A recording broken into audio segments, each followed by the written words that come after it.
Hi, it's Mark Owen from Moose Marketing and PR, the editor of Punchline magazine, and welcome to Punchline Talks. Today I'm joined by Mark Stewart, CEO of Stewart Golf. Whilst many businesses were struggling during the pandemic, Stewart Golf have taken the US by storm. Fantastic to see you again, Mark. You're looking very well. Thanks for joining us. Thank you, Mark. Nice to see you again. Now, can you tell us, please, where we are with the company? How many people do you employ? What's turnover? And then we can sort of backtrack and talk about the business. So currently we employ somewhere in the region of about 33, 34 people, more or less. Turnover last year was was just north of 5 million. This year we're expecting between north of 7, we'd expect. So what's the pandemic been like there? Because obviously I said at the very beginning, you've literally taken America. I mean, you've done so well. Can you tell us about the products that you sell first of all, and then about that bit? Yeah, of course. So we make golf trolleys basically. So the most popular one that we sell is our sort of top product, which is our Follow golf trolley. So we sell 2 models of that now. We've got an X10 Follow and a Q series Follow, and really the difference between those two is in how they fold and how they look. But fundamentally, we make golf trolleys for people to be able to walk the golf course, and then right away from pushing the golf course like you would do with maybe a push chair, something like that. So you put your golf bag on a push trolley and just push it along, right up to our top models, which are either fully remote controlled or will follow you automatically. So the technology is really our big thing. Now, obviously, you did extremely well in America, and I'm assuming from the press releases and everything else is that because America didn't really lock down their golf courses because Donald Trump wanted to carry on playing golf. Yeah, I mean, it was one of those things because really America's so big. It's not like it is here. So obviously we have our government; they tell us what to do and we do it. Whereas America is kind of, you kind of always look at it as being 50 different countries, and that's kind of how it how it works. So it's kind of left, as far as I understand it anyway, left up to state level. And in my opinion, quite rightly, they never closed any golf courses. And I still maintain it was silly they did it here because there's not. I can't think of another sport that's more suited to social distancing than golf. But regardless, anyway, so yeah, they never locked down. But what did happen is that they, in a lot of places, prevented people from social distancing sitting in cars. So in America, there's much more of a tendency for people to be sat in a buggy and driving around. So all of a sudden, when you say actually you can still do that, but you can't share them anymore, then half their capacity has disappeared. So what happened was that golfers all of a sudden started to walk a lot more, and then as soon as people start walking the golf course, then they start thinking, I don't want to carry my golf bag. Actually, I could do with a golf trolley. And then really anybody that was making golf trolleys in the States was pretty much immediately sold out, and it's kind of been like that ever since. I brought in a prop. This is not in our reception, so this was in the Wall Street Journal. Actually, it's on their website, but the headline basically saying it's hand sanitizer, toilet rolls, and push carts, which is their generic thing for golf trolleys, are the things you can't get. So that kind of as an illustration of just how crackers it went. The Wall Street Journal were getting interested, and normally in the States you can't buy any kind of mention of a golf trolley because they don't really know what it's for. Yeah, that was really the root of it. I mean, did people buy into the British brand as well? I mean, you were over there before the pandemic, doing really, really well. How did that kind of happen? How did you get into the States in the first place?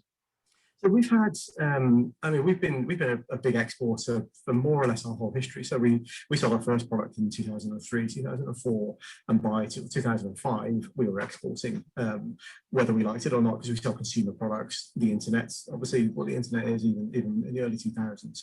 So we would get inquiries from all over the place. America, we've been active in America for probably 12, 13, 14 years already. And about 5 or 6 years ago, we were sort of saying, look, it's always been a good market for us. That's an order coming through. It's always been a good market, but we always thought it could be so much better than it is. So what's that going to take? So at the time we were working with a distributor, so we just conversed with them and said, look, what we'd like to do is we want to really push the marketing there as a market. So let's sort out a deal where we can have our own Stewart Golf LLC business, and also coexist with our distributor over there. So that we could just put something behind the marketing and really start to push. So we did that about 6 years ago, I think now, and we were growing very steadily. It was starting to become a really good part of our business, and then last year it just went crazy. What was the biggest, hurdle to get over in the States to actually sell over there?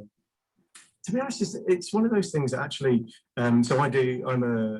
We are an export champion for the DIT, and one of the things that I always say to a lot of people is that it's not as hard as it looks, or as hard as you might think it is. So we help with the DIT, so we were always been in touch with the Department for International Trade for all these kind of things, and the local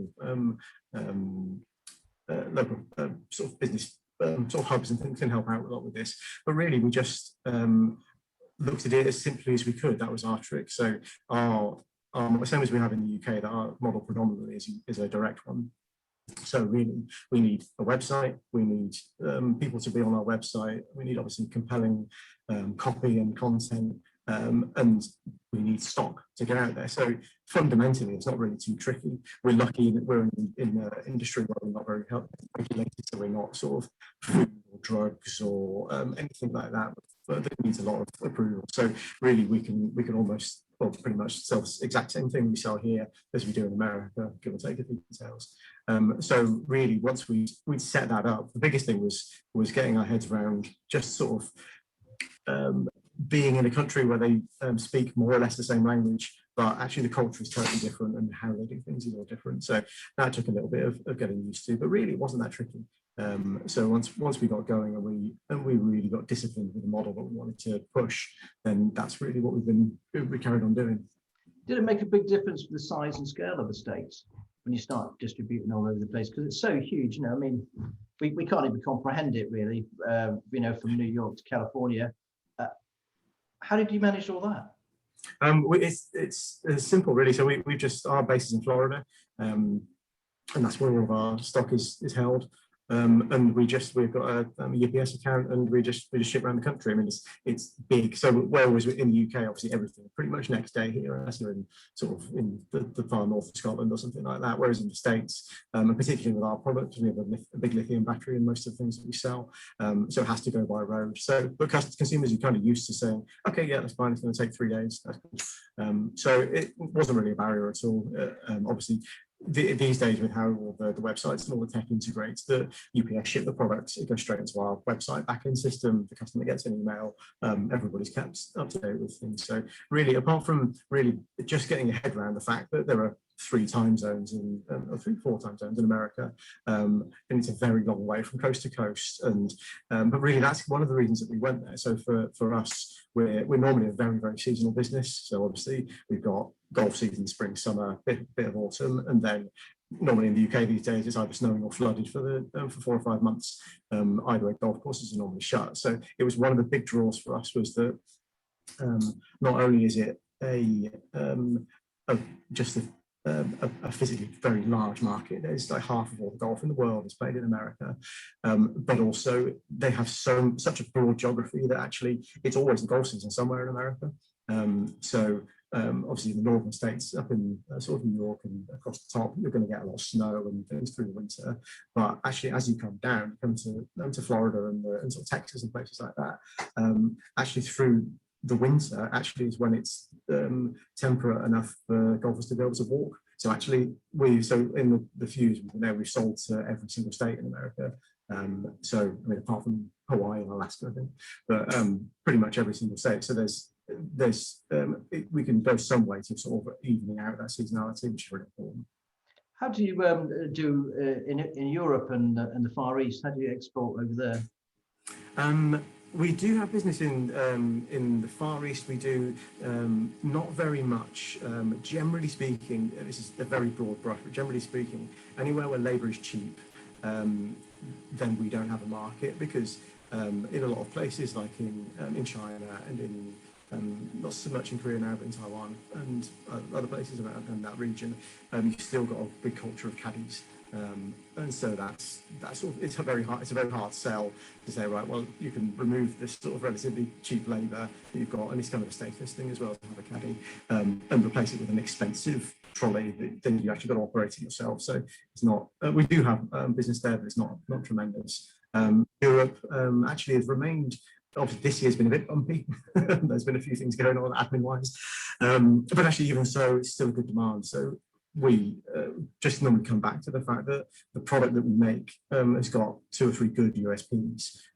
So that always stands us in good stead. So in Europe, we've just had to switch away from shipping directly to consumers, which we used to do a lot, and now we only ship to retailers and to stores and things like that, just because it's still not really settled down on the admin and all that lot. And a lot of people don't realise that you're based there in Quedgeley Waterwells Business Park, and I've been to your place quite a few times. And you actually manufacture here in Gloucester as well. Can you tell us a bit about that? Yeah, so we've got here, we're now operating out of just over 10,000 square feet. Yeah, like I said, we're in Waterwells Business Park, which is really, really great. And yeah, so we're not, strictly speaking, we're not a manufacturer, we're an assembler. So we work with lots of specialist subcontractors, both in the UK and in Europe and further afield. And then basically everything comes into here and we pretty much screw everything together. Everything's done by hand here. So we've got now about 20 odd people in the factory that are there every day, basically, looking after what they're doing, caring about building golf trolleys. And then nowadays it's something like 65, 70, 75% of our build is being shipped out and goes overseas. So we're a strong exporter, but we've actually just expanded. So in all of the sort of the growth that we've had in the last 18 months, rather, that team in the factory's gone from 7 to knocking off, I think it's 20 odd now. So that's been where most of our staff growth has come from, which is purely just we need more people in there, and obviously we need well-trained people that are going to do the standard of the work that we want them to do. But yeah, that's really where it's come from. So yeah, it's about 20 other people, and we make everything from the push trolley that I know you're aware of, Mark, all the way up to our really high-end stuff as well. So yeah, that it all happens here. And actually, it's one of those things that I mentioned earlier on about the GB flag. So we've got actually 2 versions of our logo. One's got an oval with a big S in it, and the other one is a Union Jack with a hand-built part across the top. And we introduced the one with the Union Jack in it because most people these days will assume that the product comes from China. So we got, it was more than a decade ago, we changed it. We just got so bored of having to say, well, no, actually, we make it in the UK. And so now we've got this other logo with a Union Jack on it. And actually, what you alluded to earlier on, places like America, they really love that. And we sort of try and play on the whole Aston Martin, Bentley, Jaguar type thing. So that's kind of where we aspire to be as well. I mean, when I first met you going back around 12 or 13 years ago, actually, you invited me to your place. I think you were out in Stonehouse, wasn't it? Where you That's right. Nice place as well. And I remember that we had a chat. You invited me as Moose and marketing. I always remember saying to you, you showed me all your stuff. You talked about the PR. We talked about your marketing. And I said to you at the time, you know what? There's nothing I can do here. You were so spot on with it all. And that's what you've always continued. And you're dead right, actually. Going to your own personal journey, how did you end up being the CEO of this, international golf company? Really, which school did you go to, Mark? Oh, so I went to Newark Community School. So I was born in Gloucester. I went to Newark Community School, and then I went to university. I went to Loughborough to go and do engineering. And it was sort of around that time when I went to university where the original sort of seeds of this business were sown with my granddad and my dad were sort of knocking some ideas around. Actually, that my granddad had a sort of golf bag where the unique thing about this was that you put the golf clubs in upside down, so you can see you've got them behind you there. The problem with, as my granddad saw it, is that golf bags, exactly as that's designed, like one of ours, if it rains or if the ground is wet, all the moisture goes onto your golf club head. And then you turn it upside down, put it into your golf bag, then one way or another, moisture will come down and be on your grips. And then any golfers will know that either having wet hands or wet golf grips, golfing becomes very, very tricky. So he'd come up with this thing where you put everything upside down, and then you have a door at the front, and you have this sort of carousel that spins around, and you can take your golf clubs out. We were on holiday when I was about 17 or 18, something like that, and I'm sort of sat there. It's kind of sort of an interesting idea. I'm sort of a wannabe engineer at that stage, so I basically picked up the ideas and started to make them in just sort of garden shed type prototypes. That was at that point we were thinking, there's something in this. And then we were saying, well, this whole thing is going to be quite bulky. It encapsulates the whole thing. That's going to need some kind of trolley or as a tractor unit, as we would call it, but a trolley for it to go on. And we got so far with this, and then realised that commercially there was a big problem with this, is that it worked fine, it looked good, but it wouldn't go in a car.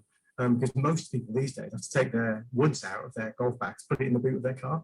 And if you imagine your golf bag is about sort of 1.5 inches longer than the longest club, you just won't go in a car. So we were like, that's going to be an issue. Nobody's going to buy that. So but by that point, we'd already started looking at our kind of aesthetic design and how we wanted products to work and feel. And we started developing this remote control system that we started off with.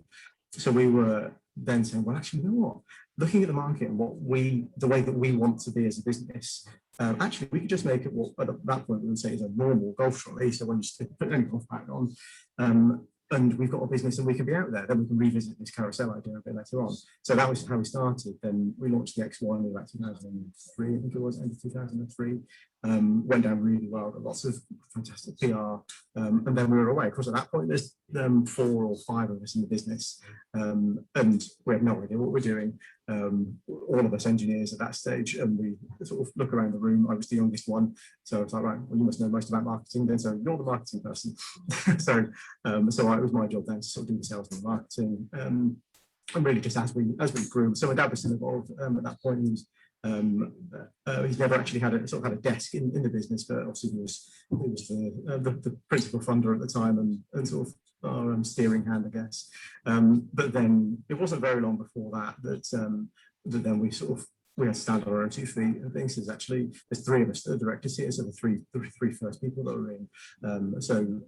Me, David Follow and John Miller were the 3 originals, and we're still the 3 directors in business now. So then all of a sudden, like say, fast forward, I became the CEO because I got bored of being in America, being the MD, and people thinking I was a doctor. So that's why I got my CEO. It's slightly Americanized, but everybody knows what it is. So that's the title it works. Now, I actually love your product, as you probably know. I've got mine here, and I think what I'm going to do very, very quickly is a lot of people don't realise the beauty of your product. It's a bit dirty. It's a bit not very well tidy. Okay. It's a bit clean because I use it so much. I just want to put that there a second. Just wheel that chair over. I haven't pre-prepped this in any way, obviously. And it's got this little thing here that you pull down, with the Union Jack. There we go. That's the logo. Put that there. All right, and you unscrew. Hold on a second. I'm just going to absolutely wreck my office. You undo this bit here. All right, and what I love about it, you're dead right, because you put it in the back of the car. It all folds up really, really neat, so you can put your clubs in there. And then when you take it out of your hatchback, hold on a second. I'm going to do this. Sorry, Mark. You can see I haven't prepped this. I don't think we use this for the promo video.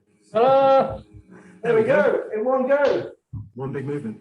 That's my moment, that is. I'm sweating now. It's a bit hot. That's all right, it all works. You got away with it. I actually love it.